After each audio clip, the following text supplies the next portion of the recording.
El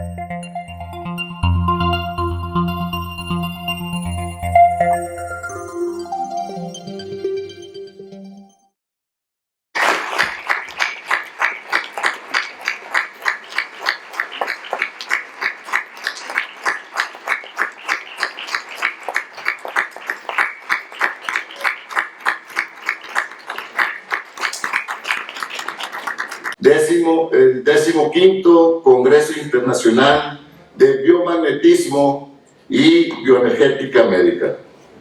No existe ni hay ninguna cosa tan linda y hermosa que celebrar juntos este día lo que somos. Este nuevo oficio que nació hace 28 años y que ha formado ya más de 40,000 biomagnetas en todo el mundo. El doctor Isaac Goiz Durán.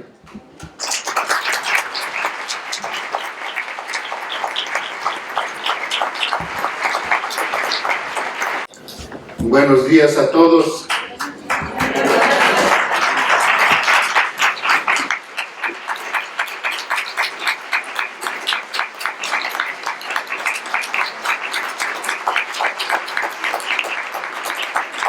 Queridos compañeros biomagnetas, bienvenidos a México y a este nuevo recinto del Congreso. 28 años ya de haber empezado con este sueño que ahora ya se va conjugando y cada día agarra más fuerza. Y hoy día 8 de octubre me honro en presidir el Congreso y en declarar inauguradas las gestiones que se hagan durante este día. Muchas gracias por su presencia.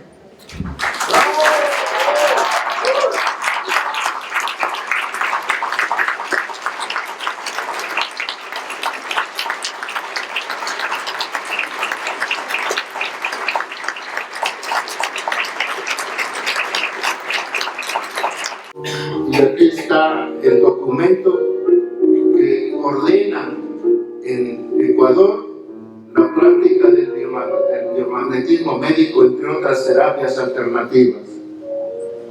Y la Cruz Roja Ecuatoriana fue la que convocó a sus alumnos para que tomaran el curso. Y ya se les dictó. En todos los congresos le piden novedades de pares biomagnéticos y estas son las últimas novedades que tengo. Y lo último es que cayó en mis manos un documento que se reconoce que hay otra variedad de letras. Cada curso que había, se invitaba a los físicos a asistir al curso. Pues de un grupo agresivo de 10 físicos, 6 se convirtieron al par biomagnético. 10 años después, entregamos los resultados y con eso se echó abajo el dicho de los físicos, que cómo era posible que 2 fierritos curaran enfermedades de gran tamaño, o sea, de una envergadura pues mortal.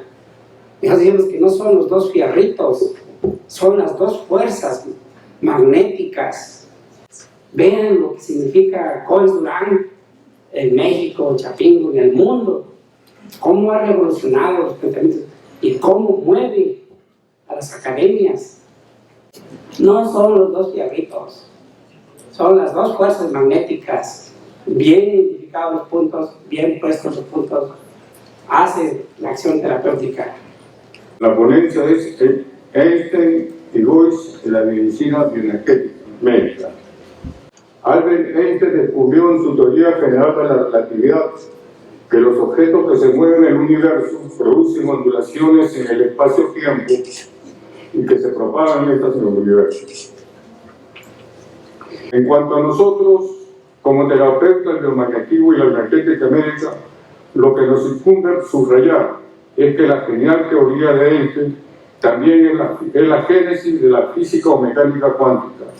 Con este enunciado podemos ver el hilo conductor de la presente ponencia y encontrar la conexión íntima e indiscutible de la teoría de Einstein y la bioenergética médica del Dr. Goiz.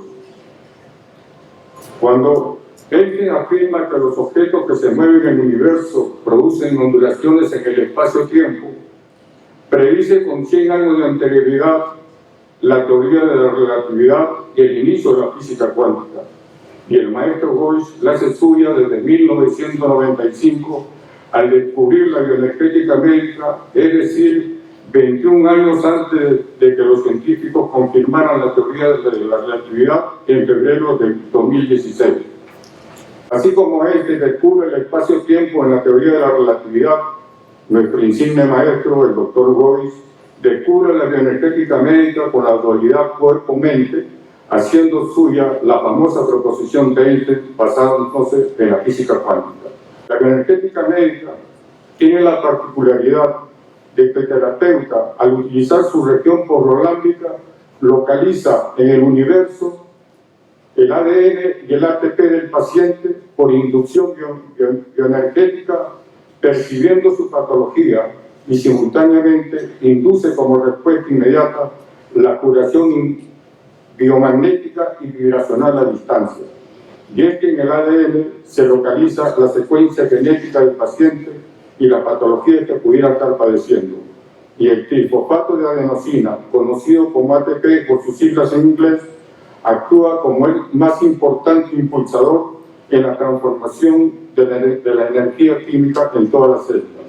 Considero que en la aplicación de la bioenergética médica es imprescindible que el terapeuta tenga la intencionalidad firme, la mente apacible, desprovista de inquietudes o ideas preconcebidas, blindada al mismo tiempo con una profunda convicción de su capacidad para curar a distancia y reforzada con un conocimiento sólido del método del par biomagnético, a fin de que la evaluación fisiológica y microbiológica del paciente resulte altamente eficaz en la correlación clínica.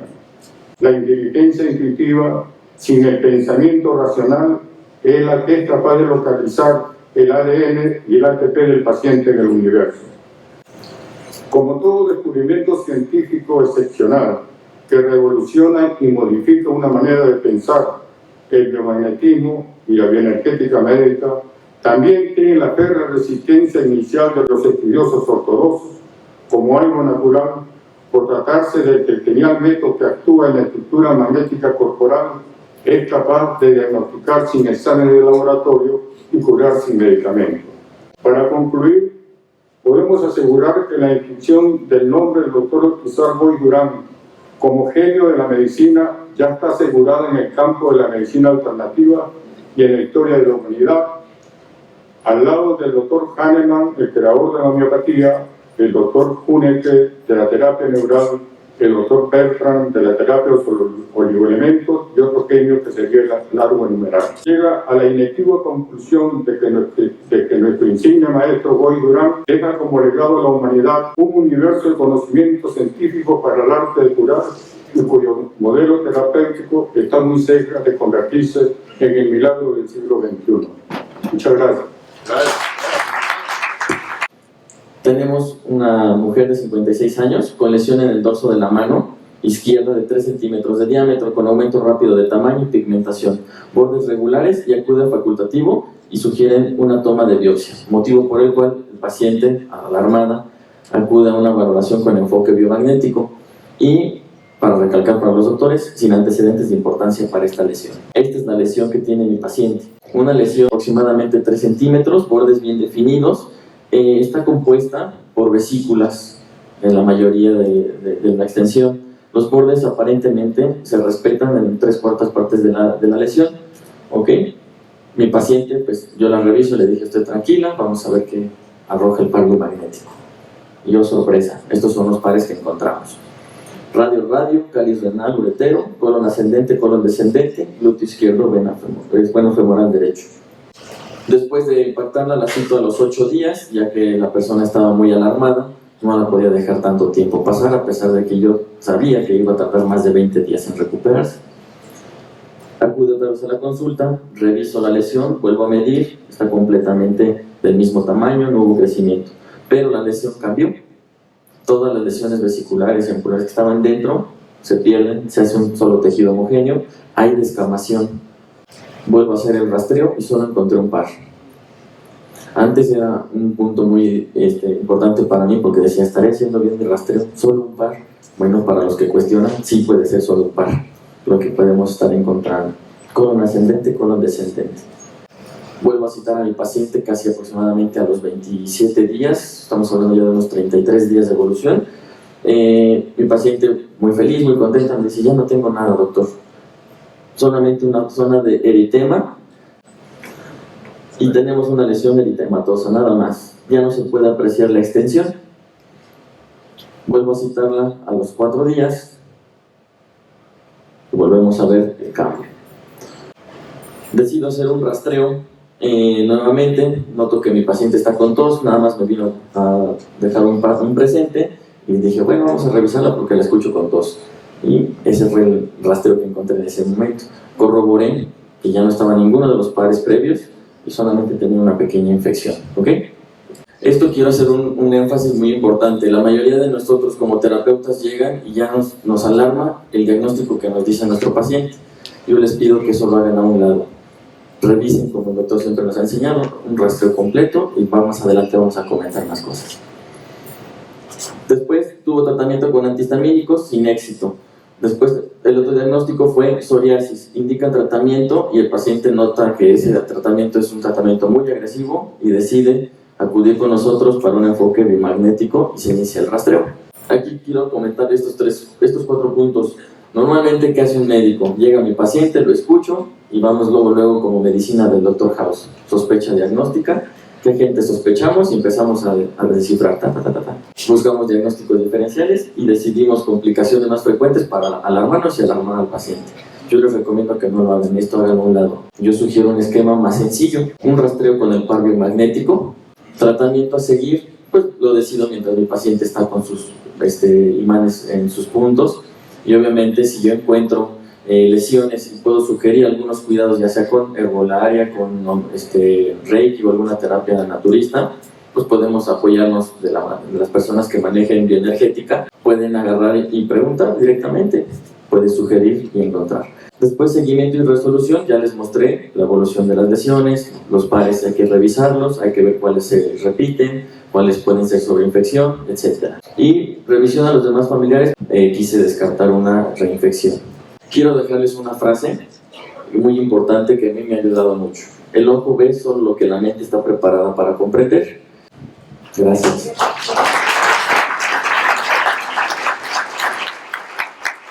Como antecedentes, pues es una bebé que nace sana. A los 2 meses de nacida le da una crisis convulsiva ocasionada por una alta temperatura superior a los 40 grados por una infección de garganta. Y le da una crisis convulsiva tan extrema y tan severa que a partir de ese momento dañó su cerebro.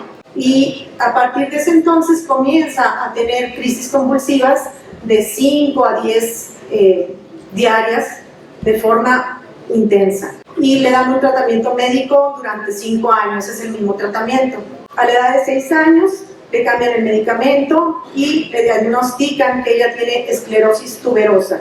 Le realizan un TAC del cerebro y le detectan 2 hematomas que aparentemente impedían la correcta irrigación sanguínea al cerebro. Pero hasta la fecha, esos hematomas siguen estando exactamente igual, entonces posiblemente ella nació con ese problema. Para que los que no sabemos qué es la esclerosis tuberosa o el síndrome de Burden-Pringle, es una enfermedad hereditaria autosómica dominante, poco frecuente, que produce la formación de masas anormales que son como tumores no cancerosos en algunos órganos del cuerpo y generalmente afecta al sistema nervioso central, principalmente médula espinal y el cerebro. Y tiene manifestaciones cutáneas y mucosas como manchas hipocrómicas, piel de naranja y angiofibromas, que son como pequeños tumores redondeados en torno al mentón, las mejillas y la nariz. A los 22 años, el diagnóstico sigue siendo epilepsia parcial compleja, de difícil comprensión, más esclerosis tuberosa, y pues le dan un pronóstico bueno, le dan muchos medicamentos a tomar, todos ellos son antiepilépticos, anticonvulsivos, 4 medicamentos diferentes para tratar de controlar algo que a final de cuentas seguía sin tener ningún control. Se quedó con un retraso mental. Su edad actual es de 33 años y ella actúa como una niña más o menos de unos 6 años de edad. Y aún así su comprensión en muchas cosas no es suficiente. A los 30 años, ella presentaba más o menos de 10 a 20 crisis convulsivas fuertes, de duración de 5 hasta 30 segundos, que es muchísimo. Y una semana antes de que comenzáramos la terapia con ella, tuvo crisis epilépticas constantes durante una semana. No reaccionaba, todo el tiempo estaba en crisis, en crisis, en crisis, y ya no sabían qué hacer. A final de cuentas, durante un año y meses que la estuve tratando, hay muchísimos pares que no puedo presentar, pero traté de hacer un compendio de qué fue lo que más estuvimos trabajando con ella. Al principio a mí me marcaba que había muchos parásitos en su cuerpo y en su cerebro, y estuvimos trabajando con parásitos, con bacterias que los tienen, reservorios, algunos a lo mejor como los emocionales que a mí me marcaban, uretero y glúteo medio con glúteo medio, a mí me lo marcaba como miedo. Entonces así lo estuvimos trabajando y funcionó porque ella comenzó a perder mucho de los miedos que tenía de cuando les daban las crisis.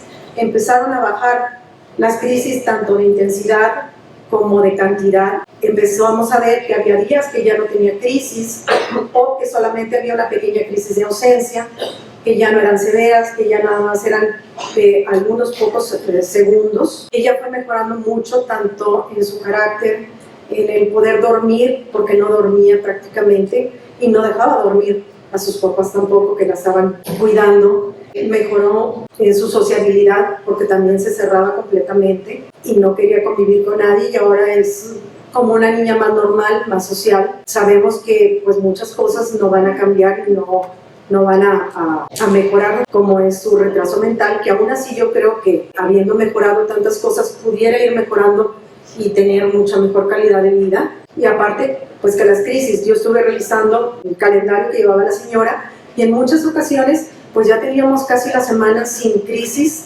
nada más con alguna crisis de ausencia, salvo que se atravesara pues el periodo menstrual, pero también era una crisis muy pequeñita, muy disminuida. Pues esas son las cosas que encontramos a través de la terapia con el par biomagnético y con biomagnetismo. Pues ese es el resultado, que hubo una gran mejoría y una mucho mejor calidad de vida. Bueno, es un paciente de sexo masculino, se presenta a consulta conmigo posterior al egreso de un hospital de servicio de salud pública. Yo sinceramente no sabía el estado tan deteriorado del paciente, si no es muy posible, siguiendo las indicaciones del maestro, no haberlo recibido, porque era un paciente realmente en calidad determinada. Este paciente refiere pérdida de un peso aproximado de 16 kilos en un lapso de 2 meses. El paciente está imposibilitado para caminar, por lo que se le asiste con una silla de ruedas o francamente es cargado. No le responden las piernas, no hay posibilidad de movilidad con él. El paciente se declara homosexual activo, a la cual se le atribuye su enfermedad. Tiene 27 años, se dedica al comercio ambulante y la evolución de la enfermedad aparente es a partir del 26 de agosto del 2012. El antecedente de la enfermedad eran diarreas crónicas a lo largo de un año, sin que nadie hubiera sospechado, a pesar de todo, de que era un VIH. Refiere que a la edad de 14 años él padece de hepatitis B. En diciembre del 2011 inicia el tratamiento para gastritis, acidez, reflujo, más un tratamiento para diarreas recurrentes por alimentos grasos y bebidas alcohólicas, con antibiótico, omeprazol y una dieta estricta. A los pocos días en un evento bebe demasiada cerveza, se marea de forma intensa y surge una erupción rojiza que fue diagnosticada como una reacción alérgica medicamentosa y se trata con avapena.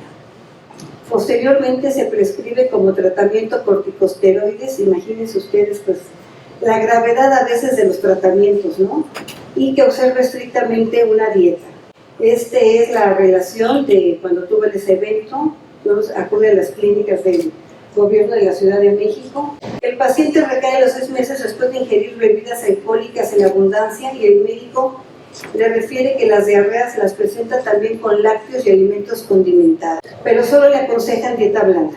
Tuvo un cuadro durante 5 meses de diarreas que lo llevaron a perder el 30% de su peso.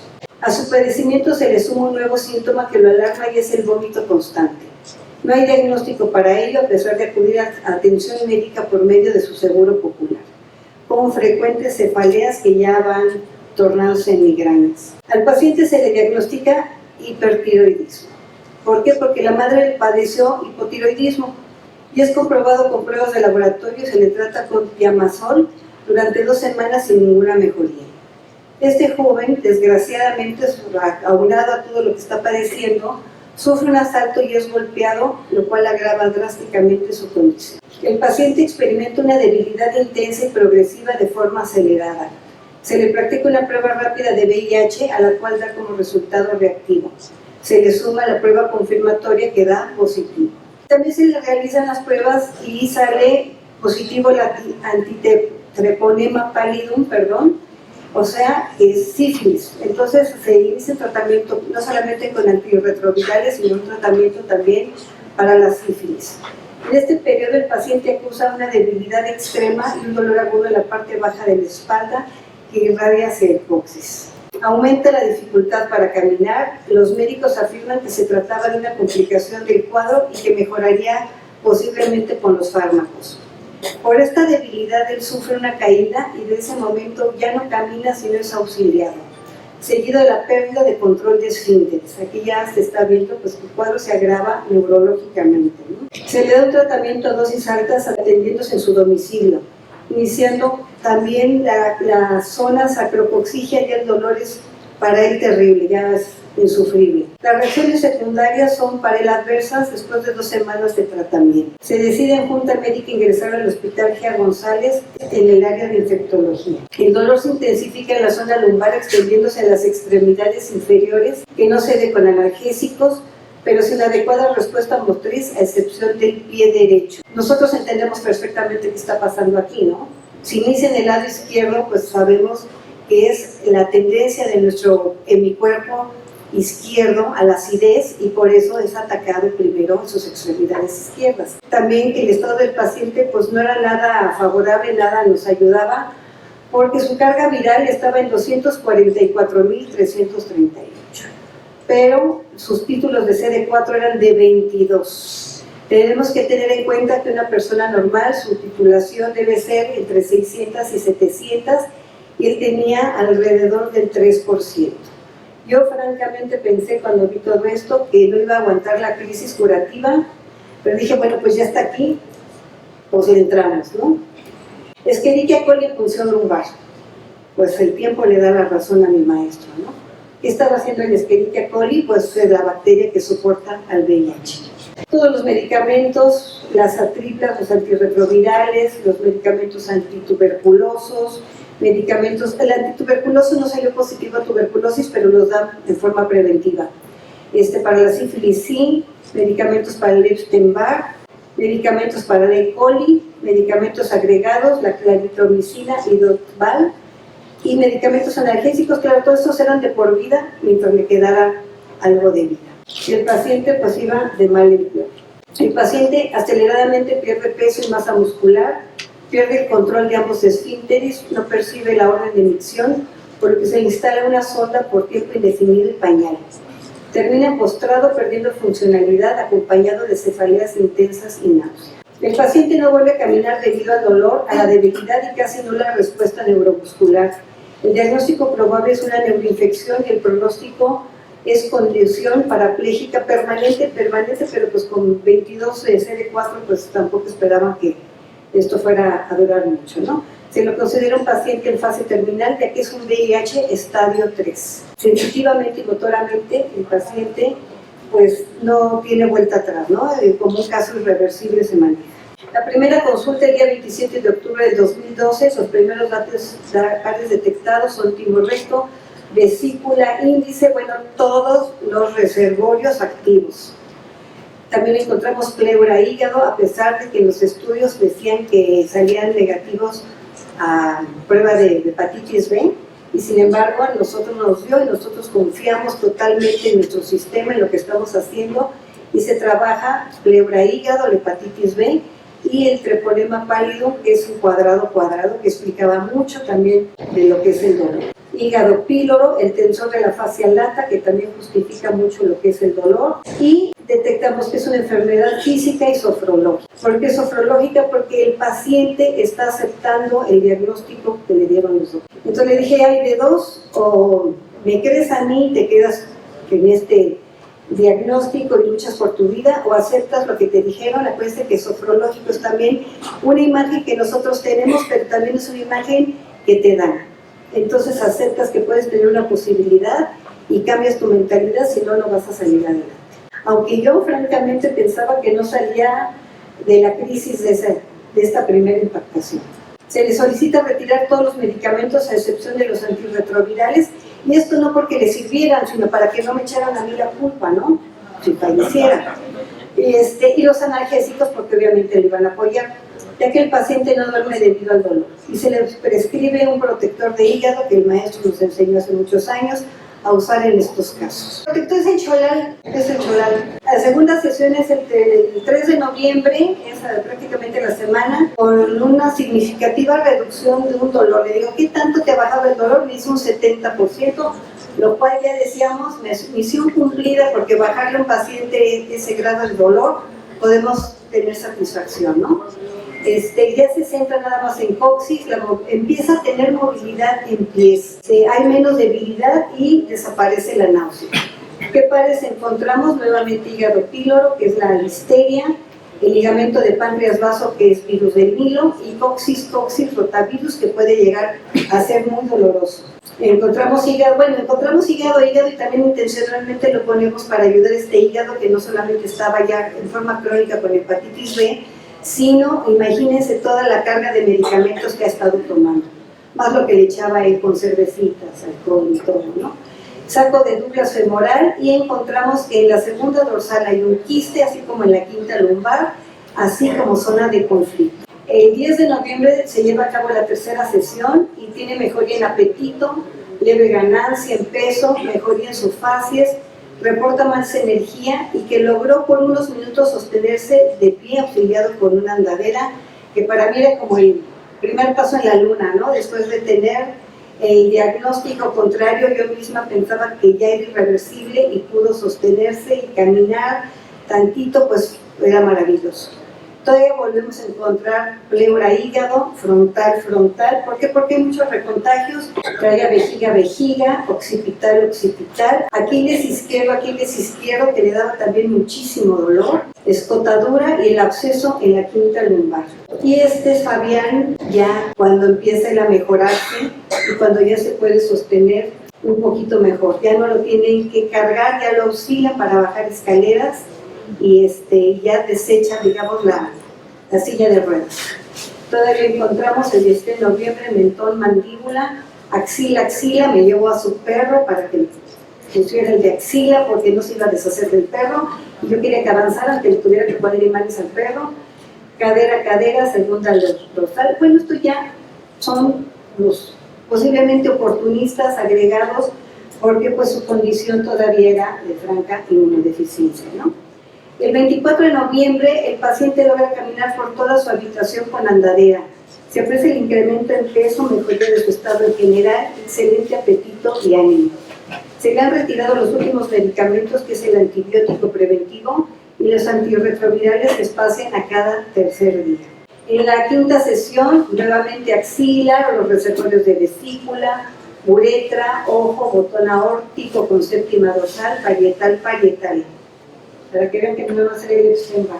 Y aquí vemos a Fabián con andadera y la bolsa que trae, todavía él trae su sonda, todavía no logra por él mismo la micción, pero bueno, está caminando, lo cual pues es maravilloso, ¿no? Para mí fue, bueno, que estuviera vivo, era maravilloso, porque yo no pensé que iba con 22 CD4 a salir adelante. Aquí va movilizándose. El 12 de diciembre se le retira la sonda urinaria al paciente porque recupera sensibilidad y control de esfínteres.